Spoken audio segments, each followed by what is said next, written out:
Okay, students, see, we have to start with this one now. As I told you yesterday, like we will going to start with the new concept, national income and economic welfare. Okay. So what we have seen in this chapter, let's have a revision little bit. See, we have started with the meaning of national income. So we have seen the methods of measuring national income. That would be from the three point of view. One is from the income, then the production, and then from the expenditure point of view. Okay. Through these three point of view, we can measure the national income. Then we have seen the features of national income. कि वो aggregate concept को ही consider करता है. Then again it is a flow concept. Here we are including the net export also. With the help of national income, we are able to understand the economic growth and development. So that will be coming into your features of national income. Then we have seen the different concept of national income. This is GDP, GNP, NNP, NDP. What is personal income? What is per capita income? That all part we have seen. Yesterday we have seen the green national income. This is the new concept of measuring the national income where the importance is been given on the environmental impact. When we are doing any productivity activity, whenever we are doing any production activity, so like how the environment is getting affected and how we should calculate into the national income. And the main objective behind it is that while doing this kind of activity, environment should not get polluted. So उसको कैसे control में करना है. Okay. So that part we have seen into the green national income. ये अपना हो गया था. Now today we will start with the next and the last point of this chapter. This is national income and economic welfare. Everybody knows what is national income. Okay. Now you tell me, student, we always say that the national income, like every country should always try to increase the national income. लेकिन आप लोग मुझे बताओ कि country का national income बढ़ने के बाद उस कंट्री को क्या फायदा होता रहेगा. अगर किसी भी कंट्री का नेशनल इनकम बढ़ता है तो मतलब बेनिफिट क्या है. क्यों हम लोग हमेशा बोलते हैं कि जीडीपी बढ़ना चाहिए, नेशनल इनकम बढ़ना चाहिए. उससे क्या फायदा है इकोनॉमी को. Can anyone tell me anything which comes in In- your mind. बोलो. Increase in the employment. क्या क्या. Increase in the employment. अच्छा, एम्प्लॉयमेंट अपॉर्चुनिटी बढ़ेगा. Can you just link Ma'am, that thing. employment. Link कर पाओगे आपकी income बढ़ गया करके एम्प्लॉयमेंट अपॉर्चुनिटी बढ़ गया, कैसे लिंक करोगे इसको. अपने अपने आइडिया के हिसाब से बताओ कि मैम शायद इसकी वजह से एम्प्लॉयमेंट बढ़ता रहेगा. Anything which you feel. Ma'am, hmm. when means employ people, then the production of goods and services will increase, very good. and thus increasing the salary of the employed person. Yes, very good, very good. It means you are saying everything will be depend upon the production, because as the production will going to increase, so that indicates the national income is increasing. Okay. But as the production is increasing, it means what here, there we are in the needs of more labor force. And as we are in the needs of more labor force, it means what the employment opportunity will going to increase. Okay. So it means it is clear, like when any of the economies national income is increased, so there are chances that the people's standard of living may going to improve. What do you all say? Yes or no? क्या लगता है आप Yes, लोगों को. है ना, improve हो सकता है अगर नेशनल yes, इनकम ma'am. बढ़ा तो लोगों का स्टैंडर्ड ऑफ लिविंग भी बढ़ जाएगा. Okay. Then this national income will be under the control of government. ठीक है. तो गवर्नमेंट ने उसको कैसे यूटिलाइज करता है. See here we are talking about the economic welfare. Economic welfare मतलब हम लोग यहाँ पे किस बारे में बात करें कि लोगों मतलब जो भी यहाँ अपना जो इकोनॉमी है, इकोनॉमी को ग्रोथ एंड डेवलपमेंट में नेशनल इनकम कैसे हेल्प करता है. Okay. So from that point of view we have to see this answer. लेकिन ये जब कॉन्सेप्ट आता है national income and economic welfare, तो इतना दिमाग में रखने का कि जो भी इनकम है वो इनकम कंट्री के या फिर इकोनॉमी के वेलफेयर के लिए कैसे यूज किया जा सकता है, क्या उसका इंटरकनेक्शन है. तो उस हिसाब से आंसर आना चाहिए. Okay. See. Now what is economic welfare. Economic welfare is the level of prosperity and standard of living either an individual और ग्रुप ऑफ पीपल. मतलब कौन कितना प्रॉस्पर है, कितना स्टैंडर्ड ऑफ लिविंग इंप्रूव हो रहा है किसी कम्युनिटी का या फिर किसी इंडिविजुअल का. So that we can call it as an economic welfare. It is also defined as the utility gained through achievement of material goods and services. Conventional measurement of national income accounting have been traditionally used have been traditionally used to measure economic welfare. Economic welfare depends upon efforts made by government. This is very important. Just listen here. Economic welfare depends upon efforts made by government to improve people's quality of life. This is done through spending on welfare through subsidies, investment in health, education, infrastructure, and rural development.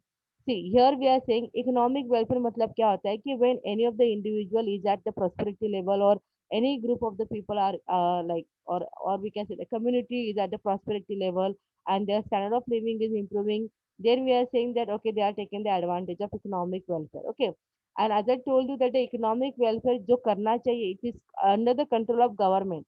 Government ही economic welfare लेके आ सकता है. So government को economic welfare लाना है तो exactly through what sources they will going to create that, मतलब कैसे वो लेके आएंगे. So they will going to give the subsidies to start with the business या फिर बिजनेस में हेल्प करने के लिए. then again they will going to do the investment in health. जैसे the people health should be with a good standard. उसके बाद में है एजुकेशन के ऊपर खर्चा करेंगे करेंगे वो लोग कि जो लोगों को नहीं एजुकेशन लेने के लिए पॉसिबल है तो उनके लिए स्कॉलरशिप वगैरह प्रोवाइड करता है. और क्वालिटी ऑफ एजुकेशन इंप्रूव करेगा, कॉलेजेस का जो भी स्टैंडर्ड है उसको इंप्रूव करना चाहिए. Then infrastructure and rural development. Infrastructure क्योंकि जैसे अगर ट्रांसपोर्टेशन वगैरह है तो उसके रिलेटेड प्रॉपर ट्रांसपोर्टेशन सर्विसेज होना चाहिए. So whatever production is there that we can do smoothly with export and import activity. And then the rural development की जो बैकवर्ड रहता है तो उसको थोड़ा इम्प्रूव करो. रूरल एरियाज के जो लोग हैं उनको थोड़ा एम्प्लॉयमेंट अपॉर्चुनिटी क्रिएट करके दो, उनका स्टैंडर्ड ऑफ लिविंग इम्प्रूव करो. So these are the few methods through which the government can going to have the economic welfare. Okay, then around 1960 the world began to face problem of environmental degradation, global inequality and economic underdevelopment in many countries. During this time many economics began to question the importance given by government and agencies to national income accounting for estimating generation of economic welfare. What happened like before 1960, like they were having certain measures कि ये sector में changes करना है, वो sector में changes करना है. So at that time they have not even consider कि एनवायरमेंट के ऊपर कितना अफेक्ट हो सकता है. That we are talking about the infrastructure development or we are talking about establishing different different companies which will going to create the employment opportunity. ठीक है, वो तो इम्प्रूवमेंट होता रहेगा but they have not even thought about like what will going to have impact on the environment. Okay, so around 1960 then all the world like the world were started getting a problem related to environmental degradation. तो थोड़ा अभी उनको जो national income accounting का जो measurement दिया गया था इकोनॉमिक वेलफेयर का जो कॉन्सेप्ट था वो थोड़ा उनको लगा कि नहीं अभी थोड़ा चेंजेस होना चाहिए because we are totally running behind growth and development and because of that we are somehow affecting the environment also. Okay, so in 1972, William Nordos and the James Tobin introduced their measures of economic welfare as an alternative to GDP. मतलब GDP के जगह GDP अगर हम लोग नहीं use कर रहे to measure the national income, then we have to measure the economic welfare. A measure of economic welfare adjusted national income to include the value of leisure time and amount of unpaid work in an economy, hence increasing the welfare value of GDP. They also included the value of environmental damage caused by the industrial production and consumption, which reduced the welfare value of GDP. उन्होंने किन किन चीजों को add किया measure of economic welfare में. they have added the leisure time and the amount of unpaid work. मतलब कितना time leisure time मतलब यहाँ पे क्या रहता है कि कितना टाइम हम लोग खुद के लिए अपने फैमिली के लिए दे पाते हैं इंडिविजुअल का. How much time they are able to give because this are also very important part कि फैमिली के लिए भी टाइम देना चाहिए. ऑलवेज वी कैन नॉट से कि पूरे इकोनॉमी के लोगों को इतना बिजी करके रखो कि पूरा दिन रात वो काम करते रहे एंड उनको कोई लेजर टाइम मिलेगा ही नहीं. आई थिंक रिसेंटली पता नहीं आप लोगों ने वो न्यूज़ पढ़ा या नहीं but I think on Japan Japan का न्यूज़ था कि उन्होंने बताया कि वीकली अभी वो लोग है ना 4 डेज ही वर्किंग डेज रहेगा. आपने पढ़ा ये news? Yes. Yes, yes, ma'am. है ना 4 दिन का ही. और एक एक ऐसी कंट्री है जहाँ पे वर्किंग डेज बहुत कम है और उस कंट्री को एक्चुअली मतलब ए भी इंडिकेशन, मतलब ऐसा भी इंडिकेटर रहता है इकोनॉमी में, द मोस्ट हैप्पीएस्ट पीपल करके, कौन से कंट्री में ज्यादा हैप्पीएस्ट पीपल है। आई really don't remember that country name, लेकिन उधर का भी है ना वर्किंग आवर्स बहुत कम रखा है उन्होंने, मतलब वर्किंग डेज उन्होंने बहुत कम रखा है, and those people are consider as the most happiest people करके इन द वर्ल्ड, ऐसा करके कहा गया है। Can you just search on Google, अगर आपको मिलेगा तो बताओ। और उनकी जो मतलब जो वहाँ के जो ये है ना, मतलब prime ministers and all, they are all ladies I think, हाँ वैसे ही कुछ है, वैसे ही वो कंट्री है। और उस कंट्री को most happiest people in the world करके कंसिडर किया गया है। ठीक है। आई होप से इंडिया का भी नाम आ जाएगा जल्दी से, बड़ी ऑल से, यस और नो? हाँ, Yes, sir. आ Yes, sir. जाएगा ना? हाँ। अच्छा, अनिश ने लिखा in India working hours are based on industrial revolution. Industrial revolution, लेकिन इंडिया में वर्किंग आवर्स से इंडस्ट्रियल रिवॉल्यूशन हो या ना हो, but previously as per my knowledge, like when doctor doctor Baba Saheb Ambedkar actually he had decided कि पहले कैसा था, 12 आवर्स वर्किंग था, तो उन्होंने वो कैसे भी करके जब लेबर एक्ट बनाया तो उन्होंने वहां पे कंसिडर किया कि नहीं, 12 से 8 घंटे का होना चाहिए। मतलब उन्होंने वही, he was the one like who has taken an initiative कि जहाँ पे लेबर्स के वर्किंग आवर्स उन्होंने कम किए थे। तो अभी आई थिंक अगर हम लोग बाकी कंट्रीज का अगर एग्जांपल लेंगे, तो बोलना चाहिए ना हम लोगों ने भी कि हम लोगों के भी वर्किंग आज कम कर, वर्किंग डेज कम करो अभी, सैटरडे को भी ऑफ चाहिए, फ्राइडे को भी ऑफ चाहिए, बड़ी ऑल से मजा आएगा ना? यस और नो? हाँ, yes baby Azra, correct correct, yes it is Finland, Finland is the happiest country in the world, yes very good. और अगर आप नोट करेंगे ना, तो फिनलैंड के जो प्राइम मिनिस्टर्स है ना, जो मतलब governor and prime minister, they are all the ladies, and they this ladies are very young. ऐसे भी नहीं कि वो बहुत एजेड है करके, बहुत यंग उनका जो लीडर्स है, they are very young actually, और उनका उस कंट्री को कहा गया है कि मोस्ट हैप्पीएस्ट कंट्री करके। Yes, Finland was there, yes very good. तुम लोग भी ऐसे सर्च किया करा, ये सब आता है कॉम्पिटिटिव एग्जाम में, कौन सा कंट्री क्या है करके। और मुझे अभी ये फाइंड आउट करके बताओ चलो जल्दी से, कि ह्यूमन डेवलपमेंट में, मतलब ह्यूमन डेवलपमेंट मतलब क्या होता है कि हर एक कंट्री के जो लोग रहते हैं, वो लोगों में क्या क्वालिटी है, मतलब क्वालिटी ऑफ पीपल, अगर वो हम लोग को जाना है, so that people come to know with the help of human development. अभी मुझे ये बताओ कि इंडिया का रैंक, गूगल में सर्च मारो और मुझे बताओ कि इंडिया का रैंक क्या है ह्यूमन डेवलपमेंट में। चलो जल्दी जल्दी बताओ, rank of India in human development index करके लिखो और मुझे बताओ। I think it should be around 121, but फिर भी बताओ मुझे। यस, ह्यूमन डेवलपमेंट इंडेक्स में इंडिया का रैंक क्या है? Yes all of it, search on the Google and tell मी।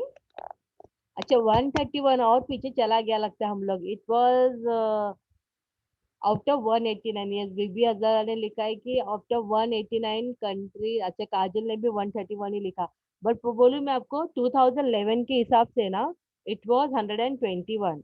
और अभी आप लोग बोल रहे हैं कि ये 131 तक आ गया, मतलब हाँ, सुजल ने देखो, जैसे सुजल ने यहाँ पे लिखा है 121, तो ये सुजल आई थिंक अपना 2011 के अकॉर्डिंग रहेगा।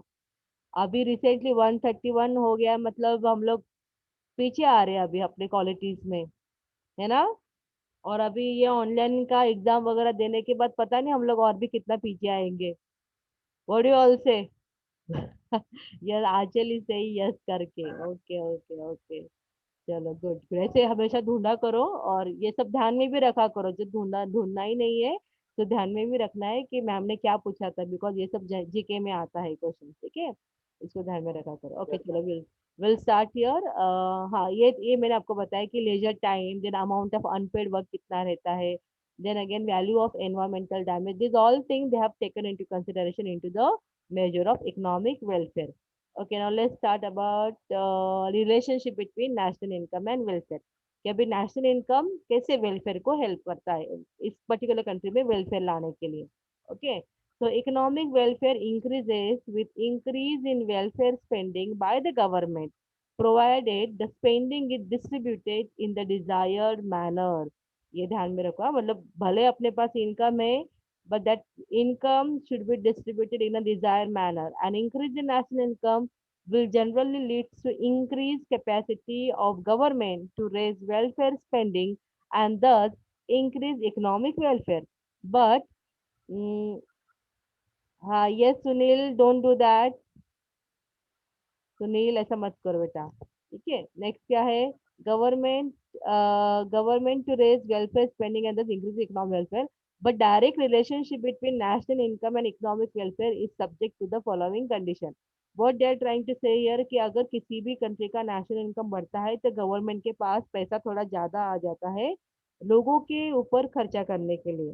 ओके, आज Sujal was want to tell me ना कि स्पेंडिंग के ऊपर ध्यान दो करके. यस, तो एक्सपेंडिचर मतलब इकोनॉमी के पास, गवर्नमेंट के पास इतना पैसा आना चाहिए कि वो लोगों के ऊपर खर्च कर सके. लेकिन वो अगर खर्च कर रहा है तो पहली बात तो है कि it should be in a desire manner, like each and everyone should get the advantage of this kind of a scheme if government is coming with that. I am telling you about you people. जैसे मैं हम लोग तुम लोगों के लिए एक example दे रही थी सिंपल सा. ठीक है, कॉलेज ट्राई कर रहा है आप लोगों के लिए कि जो लोगों को फाइनेंशियल इश्यूज है, बहुत ज्यादा इश्यूज है फाइनेंशियली, तो उनको स्कॉलरशिप प्रोवाइड करना है. और आप लोगों को पता रहेगा last time I think with the help of Bhojra scholarship, जो लोगों को बहुत ज्यादा गरीबी वगैरह है उन लोगों का आई थिंक कुछ 10,000 का स्कॉलरशिप दिया गया था. ठीक है, मेरे नॉलेज के हिसाब से. एंड तुम लोगों का ये अपॉर्चुनिटी बहुत अच्छा था कि आप लोग उसको उसके लिए अप्लाई करें और उसका एडवांटेज ले.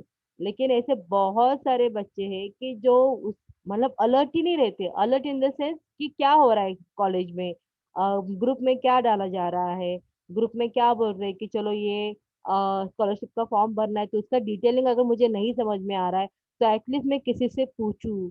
ये भी कोई नहीं करता. पूछने के बाद एक ही उनको बस कॉन्सेप्ट आता है कि मैम हमारे पास तो डोमिसाइल नहीं है, मैम अभी इनकम सर्टिफिकेट कहाँ से लाना है. You people are always giving this kind of excuses and you are losing that opportunity. आप लोगों को डोमिसाइल सर्टिफिकेट नहीं आता है बनाने के लिए, ऑब्वियसली किसी को नहीं पता होता है. लेकिन आप लोग एटलीस्ट गूगल पे सर्च तो मार सकते हो ना कि डोमिसाइल सर्टिफिकेट कहाँ से मिलेगा. अभी जो मैंने आपको पूछा वो कैसे आपने आंसर दिया फटाफट गूगल में से. That way you can search out. अगर आपको वो भी नहीं करना है then you can find out at least an agent, जो एजेंट आपका एक काम करके देगा. थोड़ा उसको पैसा ज्यादा दे के आप उससे वो काम करवा लो अगर आपको वहां पे जाने के लिए डिफिकल्टीज है तो. और even for the income part, income part के लिए आप पूछे किसी लॉयर से. अगर आपके घर में कोई प्रॉपर जॉब पे नहीं है तो obviously through the lawyer you can come with the affidavit and you can say that. वो लॉयर आपको कितना मतलब लिटरली आधे घंटे में भी नहीं, उससे पहले वो आपको वो इनकम सर्टिफिकेट बना के देगा. लेकिन नहीं, किसी को मेहनत ही नहीं करना है. मतलब यहाँ पे प्रॉब्लम क्या है इंडिया में, that India government is giving the facilities, government is coming out with different different scheme, but people are not taking advantage of that because उनको लगता है कि नहीं वहां पे जाके बहुत टाइम पास होगा, बहुत ज्यादा बड़े बड़े क्यू में वहां पे वेट करना पड़ेगा, वो लोग हम लोगों से ठीक से बात नहीं करेंगे. वो सब रहने ना, वो लोग ठीक से बात करेंगे नहीं करेंगे करके अपना काम है, कंप्लीट करो अब एडवांटेज ले लो करके. ना this is what I found. मतलब इवन आप लोगों के लिए भी मुझे बहुत कभी कभार बुरा लगता है कि like why you people are not applying for such thing. आपको अप्लाई करना ही चाहिए. हाँ, ये बात अलग है कि वहाँ पे मेरिट के हिसाब से दिया जाएगा या फिर आप लोगों का अटेंडेंस कैसा है उसके हिसाब से दिया जाएगा, वो सब सेकेंडरी. पहले आप एटलीस्ट अप्लाई तो करो, देन देखते हैं मिलेगा या नहीं मिलेगा. But you should never have that kind of a regret कि आप लोगों ने ट्राई नहीं किया. अभी मैं आपको बोल रही हूँ ना सेकेंड ईयर में भी आने वाले see there are many reserve category students also, कि जो लोगों के पास कास्ट सर्टिफिकेट भी है लेकिन they are not having domicile and the income certificate करके वो लोग स्कॉलरशिप के फॉर्म के लिए अप्लाई नहीं करते हैं. मतलब क्या है, गवर्नमेंट ने बेनिफिट दिया है ना, then utilize it and take the advantage. नहीं करना, मेहनत ही नहीं करना है आप लोगों को, ऐसा हाल है. अभी नेक्स्ट टाइम से जो भी आएगा ना स्कॉलरशिप का वगैरह कुछ भी आएगा ऐसा तो आप लोग भरो. इवन अभी भी देखो वो इंटर्नशिप के लिए कुछ ग्रुप में वो फॉर्म आया रहेगा आप लोगों को कि इंटर्नशिप मिलेगा करके, सारे second year and third year के स्टूडेंट को फॉर्म भरना है करके. तो आप लोग वो भी भर के रखोगे. उसके अंदर पूछा रहेगा वो लोगों ने बायोडाटा उसके साथ अटैच करो. तो बायोडाटा ठीक है, अभी आप लोग शायद बाहर नहीं जा सकते हो, प्रिंट आउट नहीं निकाल सकते हो, लेकिन एक हैंड रिटन में अपना पूरा इंफॉर्मेशन तो लिख सकते हो ना properly. Name of the student, name of the person, address, contact number, then उसके बाद में लिखो कि आप करंटली क्या कर रहे हो करके, कौन सा अकाउंटिंग एंड फाइनेंस में हो, कभी आपने जॉब किया है या फिर आप करंटली जॉब करे तो उसके बारे में लिखो। नहीं, एक चीज बस उनको ऐसे दिखने दो कि नहीं ये मेरे लिए पॉसिबल नहीं, तो फिर नहीं करेंगे, कुछ भी नहीं करेंगे। तो you should avoid those kind of attitude. आपको थोड़ा सा अभी अलर्ट रहना पड़ेगा अगर आपको ये सब फैसिलिटीज को एंजॉय करना है करके। नहीं ना, शेख किसने लिखा है ये मुझे, शेख who is that? अच्छा, शेख बेबी हजारा सेकेंड ईयर के लिए भी आया है वो, आपके ग्रुप पे डाला है नहीं पता नहीं मुझे, but second year and third year को भरना है वो फॉर्म, इंटर्नशिप के लिए भरना है। ओके, चलो विल स्टार्ट हियर। आप फिर अपना है ना, हम लोग ऐसे बातें करते रहेंगे फिर अपना सिलेबस रह जाएगा पीछे। ओके, ये we are talking about the relationship between national income and welfare. तो अभी उन्होंने कहा है कि the country can have the direct relationship with the national income and the economic welfare, but with the subject to following condition. ये सब condition वहाँ पे होना चाहिए। First one is what? Change in the size of national income. When the size of national income increases, people earn more income and consume more goods and services. This has a positive impact on welfare. On the other hand, a decrease in the size of national income will have the opposite effect. Yes, it is true. As already given by Anish, Anish ने already बोला था कि national income बढ़ेगा तो production, मतलब वहाँ पे ऐसा इंडिकेशन होता है कि प्रोडक्शन बढ़ रहा है। तो प्रोडक्शन बढ़ रहा है मतलब वहाँ पे लोगों को एम्प्लॉयमेंट अपॉर्चुनिटी मिल रहा है। एम्प्लॉयमेंट अपॉर्चुनिटी मिल रहा है मतलब लोगों के पास पैसा आ रहा है। तो जैसे लोगों के पास पैसा आएगा, obviously then the people will going to spend more money on the consumption and they will going to earn the more income also. Okay, so change in the size of national income, it will going to affect on your consumption pattern also, and it will going to improve your welfare. अगर वो national income अगर कम हो रहा है तो शायद employment opportunity कम हो जाएगा और इनकम भी नहीं आएगा, तो हम लोग कंजम्पशन भी नहीं कर पाएंगे। Now the next point is what? Change in the price level. See, national income is the market value of final goods and services produce. सबको पता है कि national income it means what? Total production of goods and services. But with that total production का हम लोग क्या करते हैं? मार्केट वैल्यू को कंसिडर करते हैं। If the value of national income rises due to inflation, it becomes difficult to measure the real change in the economic welfare. If prices rise without an increase in output, economic welfare will reduce because real income or purchasing power will fall. उन्होंने क्या कहा है यहाँ पे? Price level, changes in the price level, मतलब prices बढ़ना या कम होना। सपोज जैसे मैंने आपको बोला कि अगर हम लोग को रियल ग्रोथ जानना है, रियल चेंज जानना है कि सच्ची में नेशनल इनकम बढ़ा है या नहीं बढ़ा है, तो वहां पे क्या करना पड़ता है? हम लोगों को बेस ईयर के प्राइजेस कंसिडर करने पड़ते हैं, कोई एक पर्टिकुलर ईयर के प्राइजेस कंसिडर करने पड़ते हैं, और उसी प्राइजेस का जो उसका उस प्राइजेस के अकॉर्डिंग जो मार्केट वैल्यू है, मतलब जैसे कि देखो अगर मुझे कैलकुलेशन करना है 2019-20 का नेशनल इनकम, तो मैं उस टाइम पे जो 2019-20 में जो टोटल प्रोडक्शन हुआ है उसका मैं मार्केट, उस प्रोडक्शन का मार्केट वैल्यू में लेने वाली हूँ 2011-12 का। 2011-12 में क्या मार्केट वैल्यू था, तो उसके अकॉर्डिंग उस प्राइजेस को काउंट करके मैं 2019-20 का देखूंगी कि कितना नेशनल इनकम हुआ है करके। तो 2011-12 will be my base year. ठीक है, तो ये अभी मुझे पता चल गया कि 2019-20 में कितना नेशनल इनकम आ रहा है। सेम वे अगर मुझे प्रॉपरली वहां पे चेंजेस को फाइंड आउट करना है 2020-21 के लिए भी, I will going to use 2011-12 के ही प्राइजेस, और उसके हिसाब से मैं नेशनल इनकम को काउंट करूंगी कि 2020-21 में जितना प्रोडक्शन हुआ है उनका जो मार्केट वैल्यू है वो मैं 2011-12 का लेने वाली हूँ। तो 2019-20 में भी मैंने वैसा किया, 2020-21 में भी मैंने वैसे ही कैलकुलेशन किया। So there I will exactly go understand कि whether I really have a economic growth or not, मेरा नेशनल इनकम सच्ची में बढ़ा है या नहीं बढ़ा है। अदरवाइज हम लोग अगर करंट मार्केट वैल्यू के प्राइजेस लेने वाले हैं, तो ऑब्वियसली वहां पे क्या होता है कि प्राइजेस आर ऑलवेज इंक्रीजिंग। तो भले तुम्हारा प्रोडक्शन इंक्रीज हुआ है या नहीं हुआ है, लेकिन प्राइजेस के अकॉर्डिंग तो आपका नेशनल इनकम वहाँ पे ज्यादा ही दिखेगा। So it will not going to give you the exact picture कि आपका सच्ची में प्रोडक्शन वहाँ पे बढ़ा है या नहीं बढ़ा है। Okay, so what they are saying that the price level should not be considered as the most important part here. Here the production should consider as the most important part. So production increase hota hai, then we can say the economic welfare can happen, then the country's national income can increase, then the employment opportunity will going to increase. Just by increasing the prices and there is no increase in the production, it will not going to give you the real picture of increase in the economic welfare. ये समझा student आपको changes in the price level क्या है करके? Yes, yes, Yes, student. ma'am. Okay. Now next one है per capita income. Per capita income, per मतलब क्या होता है कि हर एक, क्या हियर पर कैपिटा इनकम मतलब पर हेड इनकम की बात कर रहे हैं हम लोग। Okay, the analysis of national income is incomplete without considering the per capita income. If national income and the population size change at the same rate, then the per capita income will remain the same. In such a situation, there may not be any increase in welfare spending by the government. Thus, even though the national income has increased, economic welfare may not increase here. What are they saying here? Per capita income मतलब per head average income. Country क्या national income तो बहुत अच्छा है, बहुत अच्छे से वहाँ पे पैसा बहुत ज्यादा है, लेकिन अगर उस कंट्री में बहुत ज्यादा पॉपुलेशन भी रहेगा, और आपको पता है कि पर कैपिटा इनकम जब हम लोग कैलकुलेट करते हैं तो उसका फॉर्मूला क्या रहता है? Total income divided by total population, ये उसका फॉर्मूला रहता है। ठीक है, तो इनकम भले ही तुम्हारा इंक्रीज है, इनकम भले ही तुम्हारे कंट्री के पास ज्यादा है, but you have the maximum population, तो वहां पे हर एक के ऊपर तो तुम्हारा एवरेज इनकम कम ही आने वाला है। तो it will not going to add anything into the economic welfare. कभी कभार तो क्या होता है कि तुम्हारा जीडीपी बढ़ता है 2% से, लेकिन जो पॉपुलेशन इंक्रीज वाला रेट है वो ऑलमोस्ट 5% 6% से बढ़ेगा। Now you tell me how will going to have the economic welfare? बिल्कुल नहीं। नेशनल इनकम बढ़ने के लिए तो बढ़ गया, लेकिन उसके साथ पॉपुलेशन भी बढ़ गया, तो कहाँ पे हम लोग वहाँ पे ज्यादा पैसा खर्च कर पाएंगे? Okay, so this is what the situation here. So to get the advantage of per capita income and the economic welfare, population should be controlled. Okay, population उतना ज्यादा नहीं इंक्रीज होना चाहिए। मतलब ऐसा नहीं होना चाहिए कि नेशनल इनकम बढ़ रहा है उससे ज्यादा पॉपुलेशन बढ़ रहा है करके। तो देयर इंडिया का तो सबसे बेसिक प्रॉब्लम तो यही है, population is the like I can say the basic basic मतलब फर्स्ट प्रॉब्लम है इंडिया का कि जो सॉल्व होना चाहिए।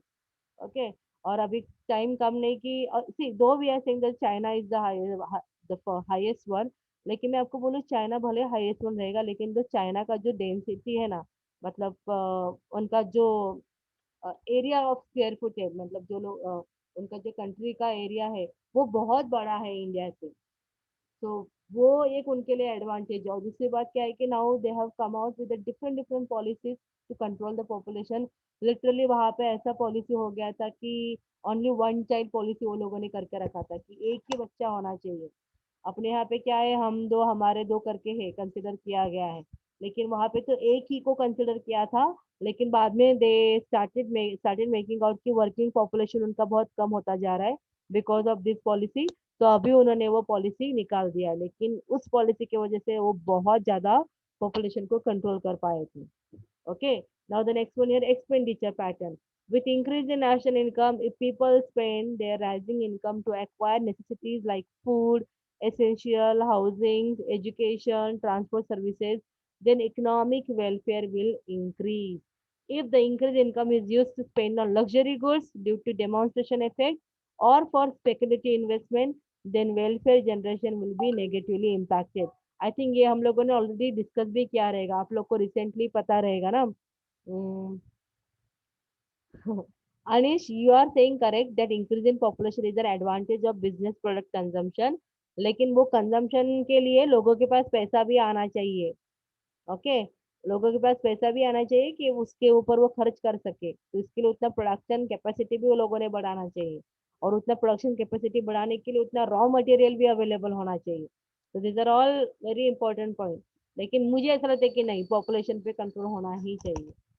ओके, तो एक्सपेंडिचर पैटर्न में उन्होंने क्या कहा है कि लग्जरियस गुड्स पे हम लोगों को खर्चा नहीं करना चाहिए, स्पेशली गवर्नमेंट को जो खर्चा करना चाहिए कि जो लोगों का बेसिक नेसेसिटी है वो एक्चुअली उनका फुलफिल होने दो। जैसे अगर हम लोगों ने अभी बीच में ही देखा था कि मैंने आपके साथ आई थिंक ये डिस्कस भी किया था कि नया सांसद बनाने वाले हैं वो लोग करके, मतलब दिल्ली में।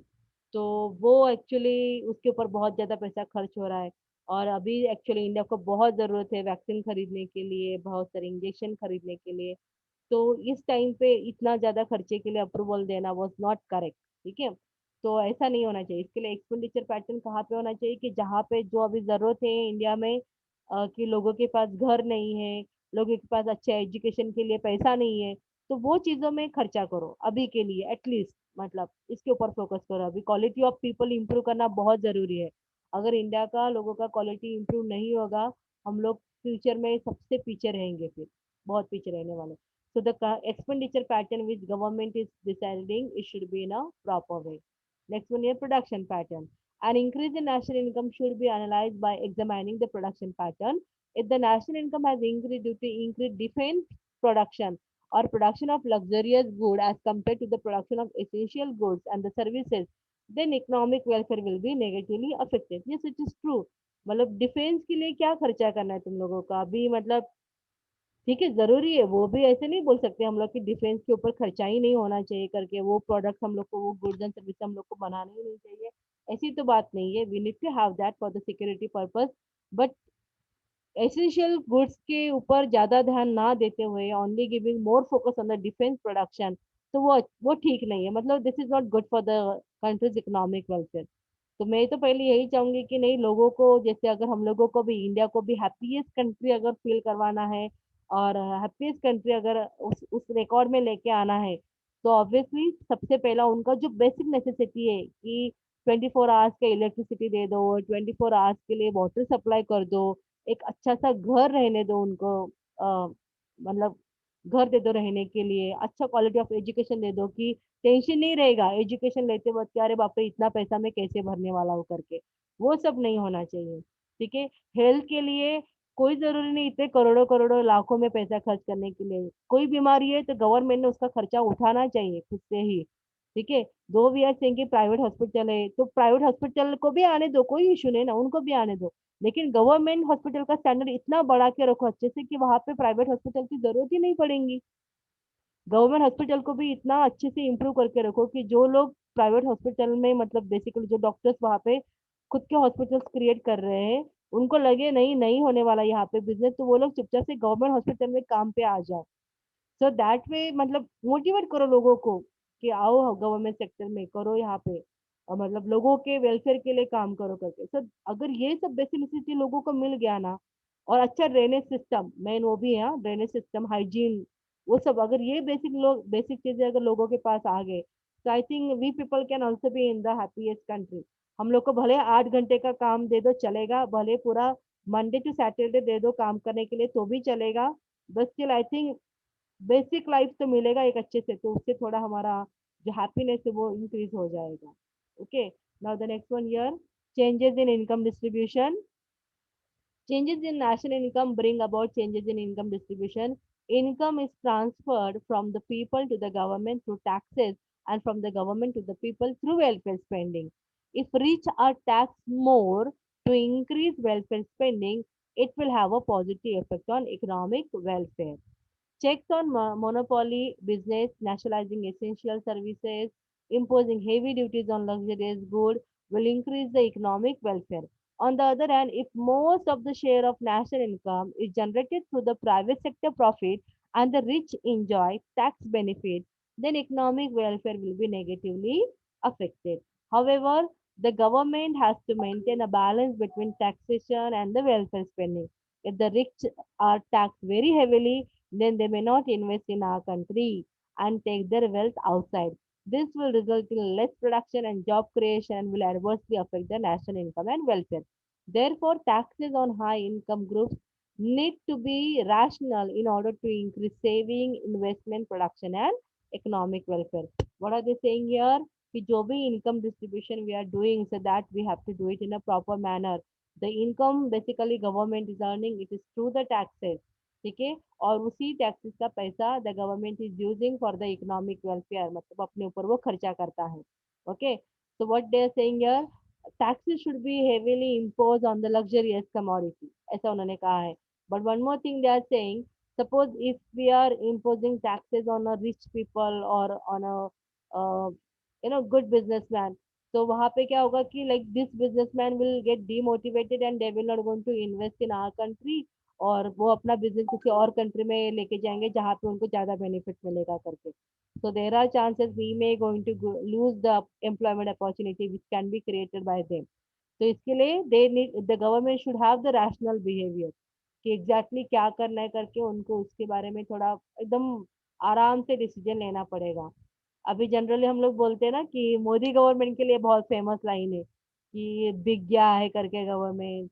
देन अगेन और क्या, किन के हाथों में है ये, रिलायंस, रिलायंस का नाम लिया जाता है, और किसका नाम लिया जाता है, मोदी के लिए बेसिकली। ये दो तीन बिजनेसमैन का बहुत नाम लिया जाता है उनके लिए कि ये टोटली मतलब वो लोग एक्चुअली यहाँ पे कंट्रोल कर रहे हैं अपने गवर्नमेंट का, ऐसा कहा जाता है। I don't know how much it is true, but कभी कभार लिटरली फील होता है कि हाँ शायद ये सही रहेगा। Okay, let me see about Anish has return. Anish ने लिखा है if government, yes yes, Adani and Ambani, yes correct करें, अदानी एंड अंबानी, यस, ये दोनों का नाम बहुत आ रहा है, यस। ओके, अनिश ने और क्या लिखा है, if government execute every dream of common people then it will result in laziness. No, I don't think so, I really don't think so, it will result in to the laziness. बिल्कुल नहीं होगा। Government ने अगर इतना satisfy करो तो लोगों को जो रहता है ना मोटिवेशन कंट्री के लिए काम करने का, वो वहां पे बढ़ जाएगा। तो हम लोग बोलते हैं ना कि what is that word here, brainstorming तो नहीं कहते उसको, लेकिन मतलब जो people who are taking education here, they are like to give their services to the foreign countries. Education अपने कंट्रीज में लेते हैं लेकिन फॉरेन कंट्री में जाके काम करते हैं। तो वो सब क्यों है? it is all obvious na, because government is not able to give them that kind of a facility as per their education। उनको उतना सैलरी नहीं दे पा रहा है वो, इसके लिए लोग बाहर जा रहे हैं, भले वो एजुकेशन हमारे पास ले रहे। लेकिन ये डीमोटिवेशन नहीं होना चाहिए करके वहां पे कंट्री ने उनके लिए कुछ ना कुछ अरेंजमेंट करके रखे कि जो उनको मोटिवेट करे कि नहीं चलो हम लोग अपने ही कंट्री में रह के अच्छा लाइफ जी सकते हैं करके। अच्छा लाइफ बनाने के लिए लोग लिटरली बाहर जा रहे हैं। So this is what the situation. So I don't think it will result into the laziness. वहां पे लेजी अगर वो लोग हो रहे तो वहां पे कुछ ना कुछ तो पॉलिसी निकालेंगे ना government, but it has to be happen. Okay, see student, it shows less than 1 minute। Kajal please keep the screenshot and send me. Kajal, Yes, ma'am. हाँ Yes, ma'am. Okay okay. A thought will occur that everything executed by government, then why we need to work? हम्म, तू तेरे जैसे लोग ऐसे सोचेंगे फिर आरिश की क्यों काम करना है, बस घर पे फिर खाना पीना नहीं है क्या, इनकम नहीं चाहिए क्या कुछ खरीदने के लिए वगैरह? उतना तो इनकम होना चाहिए ना हाथ में। बड़े से अनिश, हाँ। ओके चलो, it's good to talk to you all of you. Okay चलो, now it's less than 1 minute, our lecture will get over at any time। I will send this recording to you in your Google Classroom on YouTube also।